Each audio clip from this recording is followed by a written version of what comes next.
প্রিয় দেশবাসী, শিশু, কিশোর কিশোরী, তরুণ তরুণী, ছাত্রছাত্রী, নারী পুরুষ, নবীন প্রবীণ, আপনাদের সকলের প্রতি আমার আন্তরিক সালাম ও গভীর শ্রদ্ধা। আসসালামু আলাইকুম। শুরুতেই আমি দেশের সবাইকে শুভেচ্ছা জানাচ্ছি।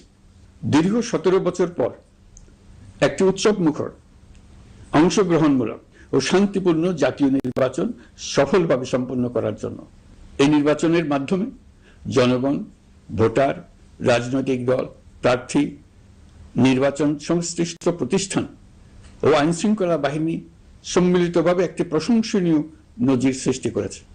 ভবিষ্যতে বাংলাদেশের নির্বাচন কেমন হওয়া উচিত, এই নির্বাচন তার একটি উৎকৃষ্ট উদাহরণ হয়ে থাকবে। প্রিয় দেশবাসী, বিগত 18 মাস আমার উপর অর্পিত দায়িত্ব নিষ্ঠার সাথে পালন শেষে একটি নির্বাচিত সরকারের কাছে দায়িত্ব হস্তান্তরের প্রাক্কালে অন্তর্বর্তী সরকারের প্রধান উপদেষ্টা হিসেবে আজ আমি আপনাদের কাছ থেকে বিদায় নেবার জন্য উপস্থিত হয়েছি। আজ বিদায়ের দিনে 5ই আগস্টের কথা স্মরণ করে আপনাদের কিছু কথা বলব। কি মহা মুক্তির দিন ছিল সেদিনটি, সে কি আনন্দের দিন। বাংলাদেশিরা দেশে বিদেশে যে যেখানে ছিল আনন্দে চোখের পানি ফেলেছিল। দৈত্যের গ্রাস থেকে তরুণ ছাত্রছাত্রীরা দেশকে বের করে এনেছে, দেশ মুক্ত হয়েছে। কিন্তু দেশ সম্পূর্ণ অচল। এই অচল দেশটিকে কিভাবে সচল করা যাবে সেটা ছিল সবার মনে। অভ্যুত্থানের ছাত্র নেতারা ঠিক করলো দেশকে সচল করার জন্য একটি সরকার লাগবে। সরকার গঠন ও চালাবার জন্য তারা আমাকে খবর দিল। আমি তখন বিদেশে, আমি দায়িত্ব নিতে রাজি না। তারা জাতির প্রতি কর্তব্য পালনের কথা বলে আমাকে রাজি করালো। 18 মাস পর এখন আমার যাওয়ার পালা।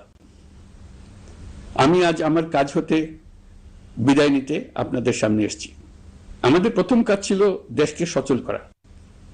এটি ছিল সবচেয়ে কঠিন কাজ। যারা দেশকে লুটে পুটে খেত তারাই দেশের এই যন্ত্র চালাতো। তাদের একান্ত অনুগত লোকজন নিয়ে অভ্যুত্থানের সঙ্গে সঙ্গে সবাই পালিয়ে গেছে। বড় কর্তা পালিয়েছে, মাঝারি কর্তা পালিয়েছে, অন্যরা ভুল পাল্টিয়েছে অথবা আত্মগোপনে চলে গেছে। কেউ নানা জনের সুপারিশ নিয়ে আসছে, তারা অভ্যুত্থানের গোপন সৈনিক ইত্যাদি। সরকারের ভেতর যারা পালিয়ে যাননি তাদের মধ্যে কাকে বিশ্বাস করবেন, কাকে বিশ্বাস করবেন না, এটি মহাসংকট হয়ে দাঁড়ালো। যতই মৃতদেহের অঙ্গ প্রত্যঙ্গবিহীন দেহের সন্ধান আসছিল ততই তারা চিহ্নিত হচ্ছিল। সেই থেকে 18 মাস চলে গেছে। অবশেষে 12ই ফেব্রুয়ারি আসলো। 1.5 যুগ পরে দেশে একটি জাতীয় নির্বাচন এবং ব্যাপক সাংবিধানিক পরিবর্তনের জন্য সর্বসম্মত জুলাই সনদের উপর গণভোট অনুষ্ঠান হলো।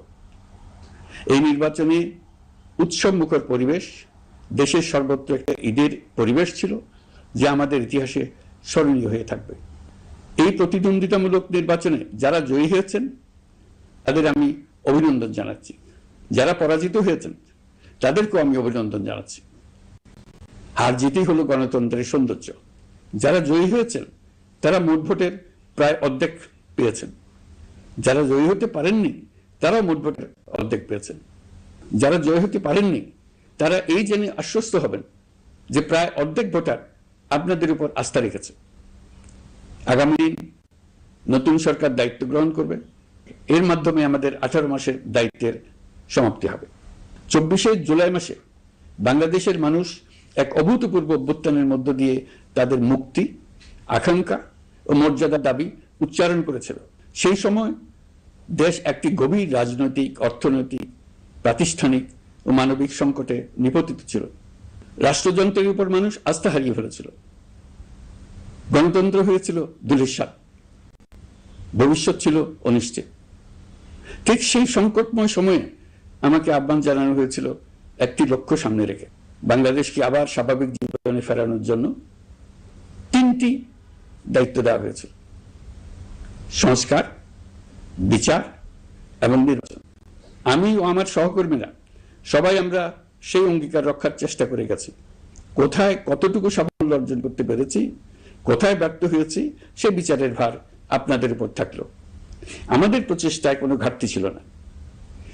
আমরা মানবতা বিরোধী অপরাধ, দুর্নীতি ও অনিয়মের বিচার প্রক্রিয়াকে রাজনীতি ও প্রতিশোধের ঊর্ধ্বে রেখেছি। আমরা ভঙ্গুর প্রতিষ্ঠানগুলোর প্রশাসনিক, বাণিজ্যিক, আর্থিক সংস্কারে হাত দিয়েছি, যাতে ভবিষ্যতে কোনো সরকার জনগণের ইচ্ছার বিরুদ্ধে নিজেকে স্থাপন করতে না পারে। আর সর্বোপরি আমরা একটি উৎসবমুখর, অবাধ, নিরপেক্ষ, শান্তিপূর্ণ, পরিচ্ছন্ন ও বিশ্বাসযোগ্য জাতীয় নির্বাচনের আয়োজন করেছি, যার মাধ্যমে জনগণ আবার তাদের ভোটাধিকার ফিরে পেয়েছে। এই নির্বাচন কেবল একটা ক্ষমতা হস্তান্তরের প্রক্রিয়া নয়, এটি বাংলাদেশের গণতান্ত্রিক ব্যবস্থার নতুন অভিযাত্রার সূচনা, নতুন বাংলাদেশের জন্ম। এই অর্জনের পেছনে যারা ছিলেন, জুলাইয়ে রাস্তায় নেমে আসা প্রতিবাদকারী তরুণ তরুণীরা, সেই সাহসী মানুষগুলো, শহীদ ও আহতরা, তাদের প্রতি আমি গভীর শ্রদ্ধা ও কৃতজ্ঞতা জানাচ্ছি। তাদের অভূতপূর্ব ত্যাগ ছাড়া এই পরিবর্তন সম্ভব হতো না। এই প্রক্রিয়া সফল করতে দেশের আবালবৃদ্ধ বনিতা সকলেই সহযোগিতা করেছেন।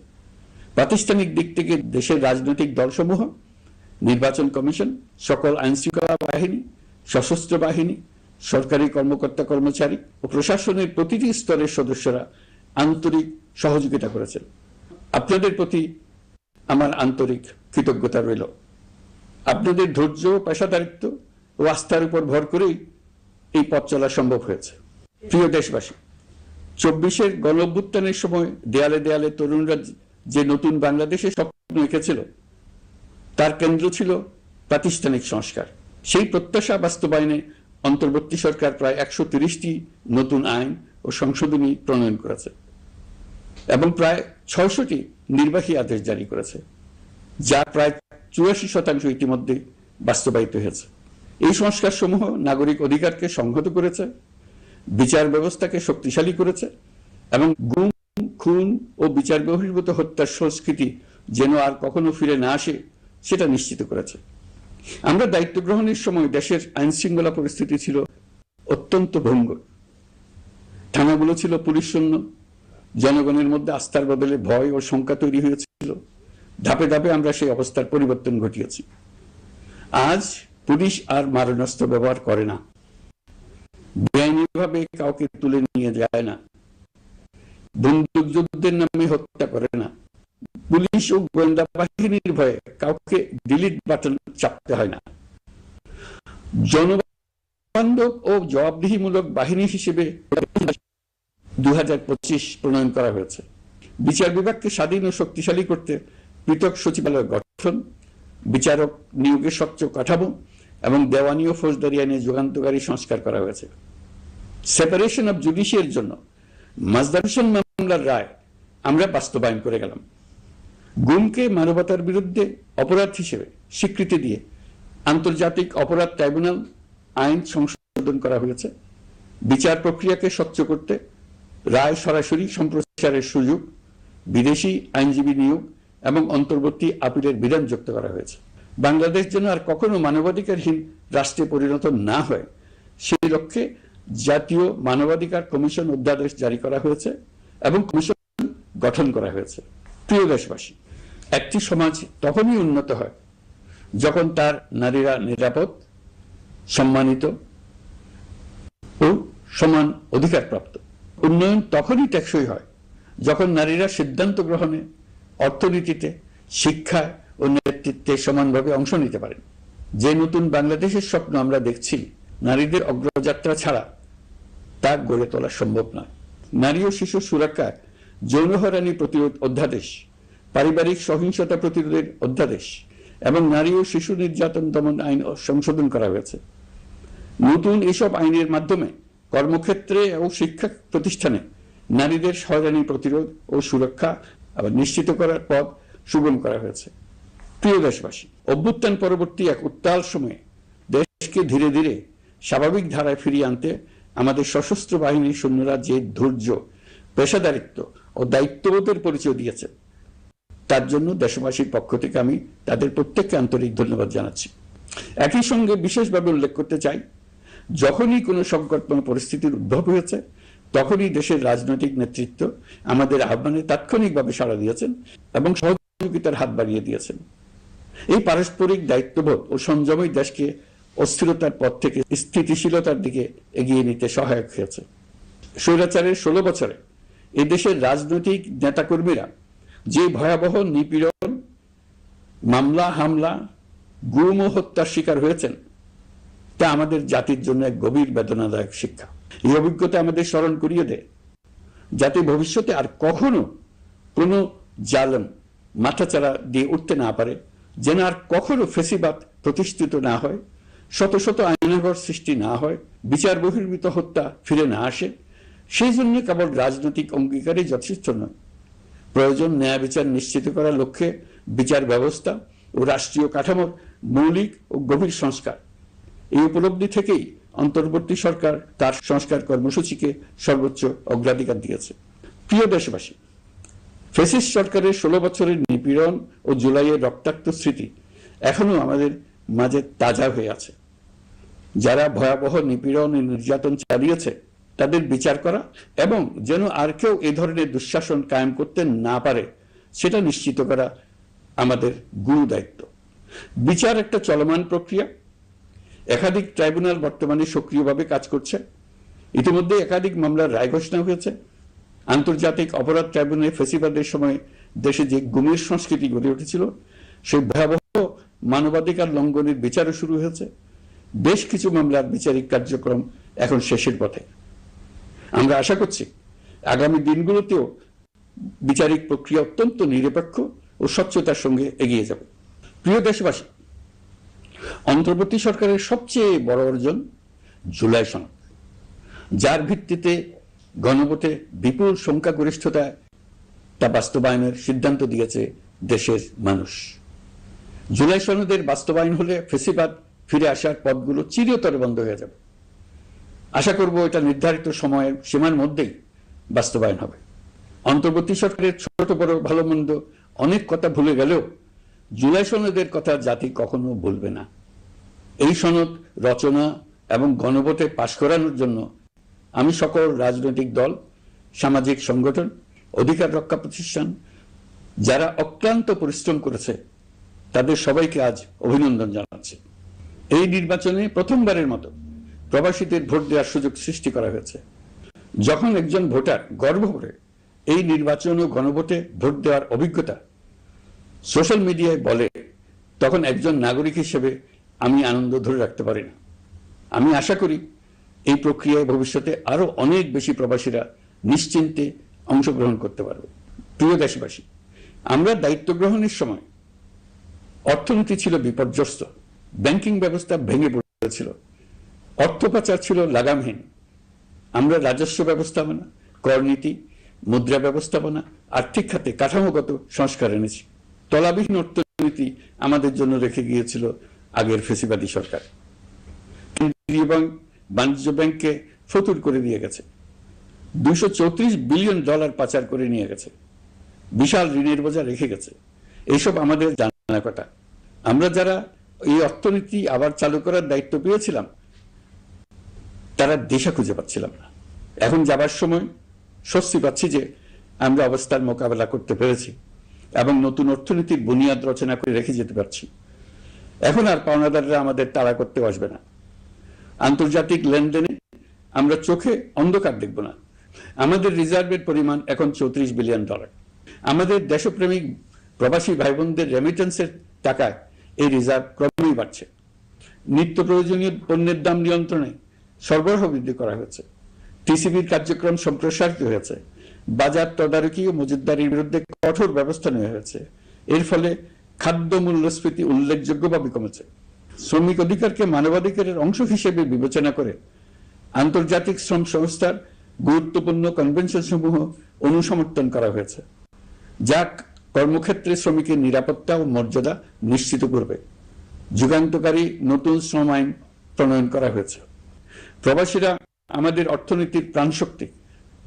তাদের সুরক্ষা ও কল্যাণে আইন সংশোধন, বিদেশে আইনি সহায়তা, নতুন শ্রম চুক্তি এবং দক্ষতা উন্নয়ন প্রকল্প গ্রহণ করা হয়েছে। বন্দর ব্যবস্থাপনা ও বিনিয়োগ কাঠামোতে আমূল সংস্কারের মাধ্যমে ইউরোপীয় সর্ববৃহৎ বিনিয়োগ সহ একাধিক কৌশলগত প্রকল্প এগিয়েছে। ব্লু ইকোনমির সম্ভাবনা কাজে লাগাতে গভীর সমুদ্র বন্দর, মৎস্য ও আধুনিক টাউনশিপ উন্নয়নে নতুন কর্তৃপক্ষ গঠন করা হয়েছে। প্রিয় দেশবাসী, পররাষ্ট্র নীতিতে বাংলাদেশের সার্বভৌমত্ব, জাতীয় স্বার্থ ও দেশের মর্যাদা, এই তিনটি মূল ভিত্তি আমরা দৃঢ়ভাবে পুনরুদ্ধার করতে সক্ষম হয়েছি। নতজানু পররাষ্ট্র নীতি কিংবা অপর দেশের নির্দেশনা ও পরামর্শ নির্ভর বাংলাদেশ এখন আর নয়।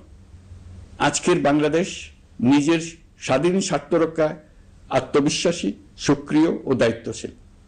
বিশ্বের সকল দেশের সঙ্গে পারস্পরিক সম্মান ও স্বার্থের ভিত্তিতে সম্পর্ক গড়ে তুলতে আমরা প্রতিশ্রুতিবদ্ধ।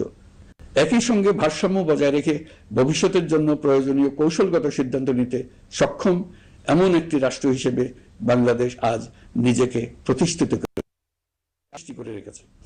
দুঃখজনকভাবে দীর্ঘ সময় ধরে এই সংকট নিরসনে কোনো কার্যকর সমন্বিত আন্তর্জাতিক উদ্যোগ দৃশ্যমান ছিল না।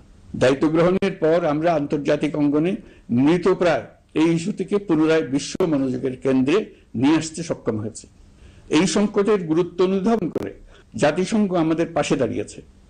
জাতিসংঘের মহাসচিব নিজে বাংলাদেশ সফর করেছেন এবং সমস্যার টেকসই সমাধানে সহায়তার অঙ্গীকার ব্যক্ত করেছেন।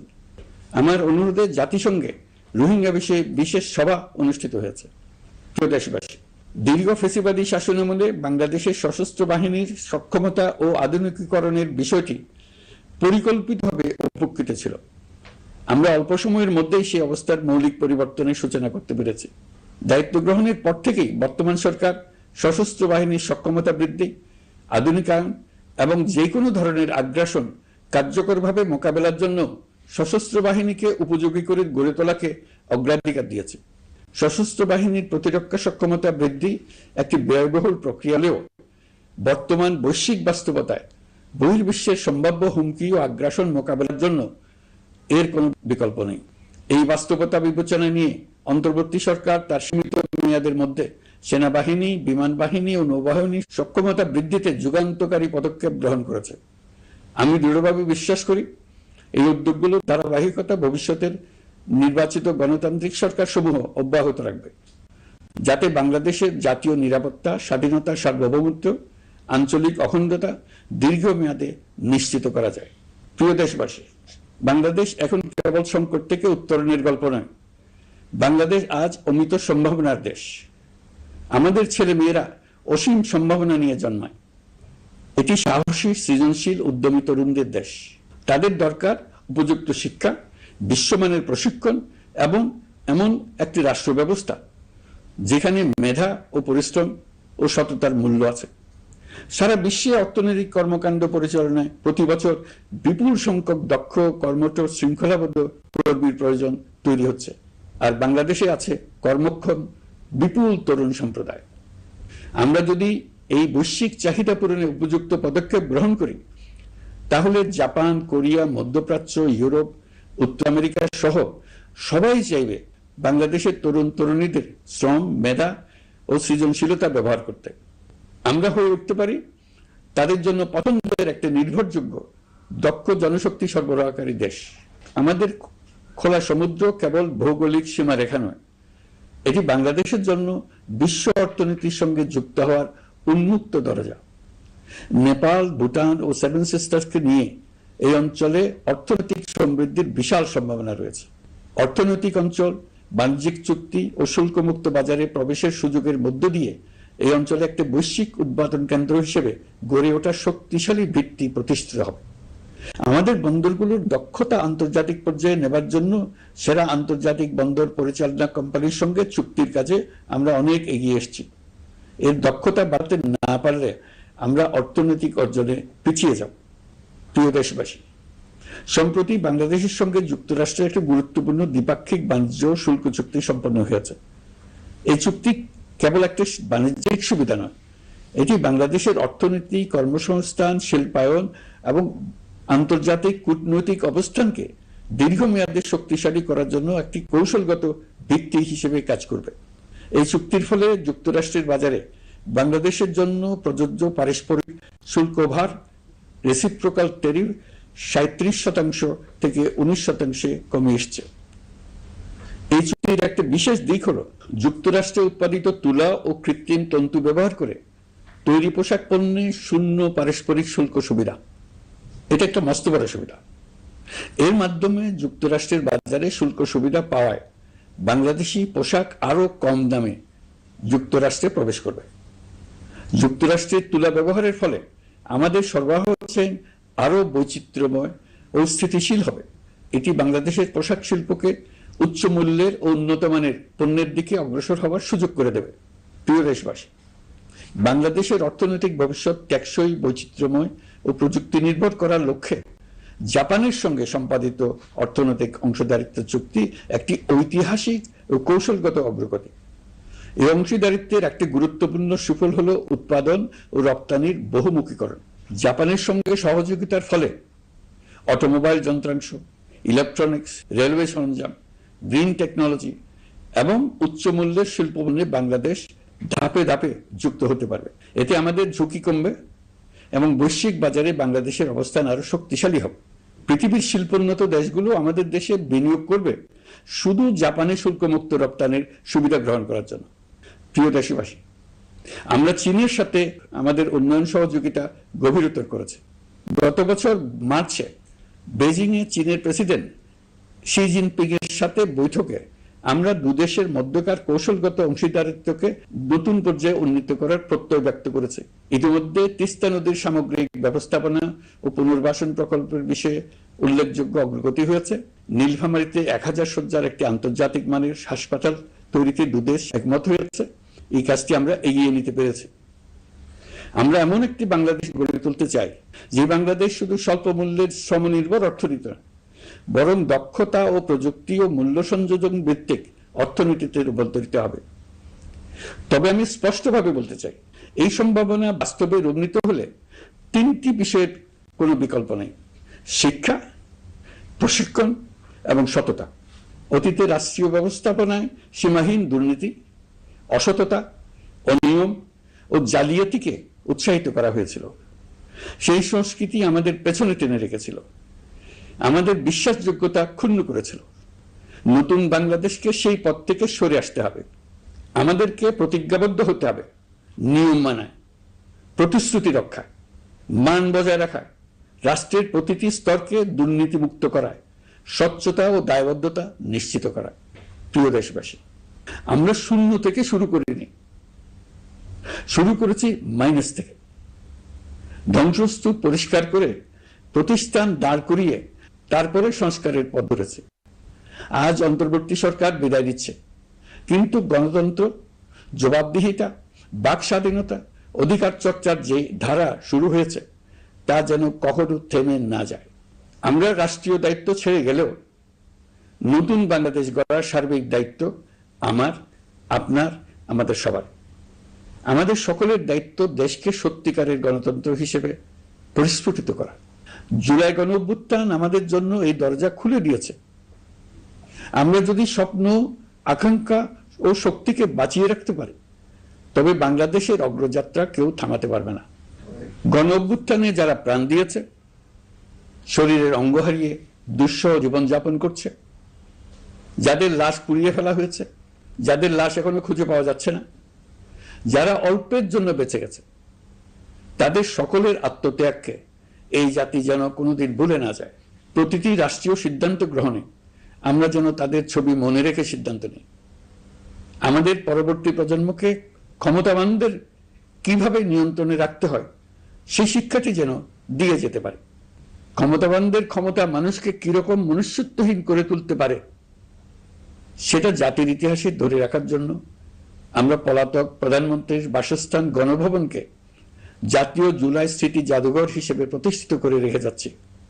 এখানে আপনাদের স্মৃতির বাস্তব নমুনা সংরক্ষণ করে রাখা হয়েছে।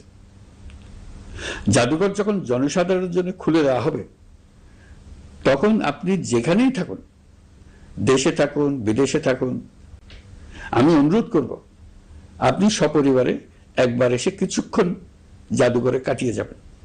প্রিয় দেশবাসী, আসুন আমরা এমন একটি বাংলাদেশ করি যেখানে সম্ভাবনা সীমাহীন আর স্বপ্নের কোনো সীমানা নেই। গত 18 মাসে ক্রমান্বয়ে এদেশের মানুষের মধ্যে গণতন্ত্র, একটি কল্যাণমূলক শাসন ব্যবস্থা, বাক স্বাধীনতা, ক্ষমতাকে প্রশ্ন করতে পারা, সমালোচনা করতে পারা, জবাবদিহিতায় আনতে পারার যে চর্চা শুরু হলো, উৎসবমুখর পরিবেশে নির্বাচন আয়োজন করে জনগণের অধিকার নিশ্চিত হলো, এই ধারা যেন কোনো রকমেই হাতছাড়া হয়ে না যায়। আমি বিশ্বাস করি বাংলাদেশের আপামর জনসাধারণ এবং সকল রাজনৈতিক পক্ষ ইস্পাত কঠিন ঐক্যের মাধ্যমে এই ধারাকে আগামী দিনগুলোকে রক্ষা করবে, সমৃদ্ধ করবে। অধিকারের বিষয়, দেশের স্বাধীনতা সার্বভৌমত্বের বিষয়, পরবর্তী প্রজন্মের জন্য একটি সুন্দর বাংলাদেশ গড়ে তোলার প্রত্যয়ে দৃঢ় থাকতে হবে। দলমত, ধর্ম, বর্ণ, নারী পুরুষ নির্বিশেষে সবাইকে আহ্বান জানাই একটি ন্যায়ভিত্তিক, মানবিক ও গণতান্ত্রিক বাংলাদেশ গড়ে তোলার সংগ্রাম অব্যাহত রাখতে। এই আহ্বান জানিয়েই আমি অত্যন্ত আশাবাদের সঙ্গে আজ আপনাদের কাছ থেকে বিদায় নিচ্ছি। দেশের শিশু, কিশোর কিশোরী, তরুণ তরুণী, ছাত্রছাত্রী, নারী পুরুষ, নবীন প্রবীণ, আমার দায়িত্ব থেকে বিদায় নেবার এই প্রাক্কালে আপনাদের সকলের প্রতি আন্তরিক ধন্যবাদ জানাচ্ছি। আমার জন্য দোয়া করবেন। মহান আল্লাহ আমাদের সকলের সহায় হন।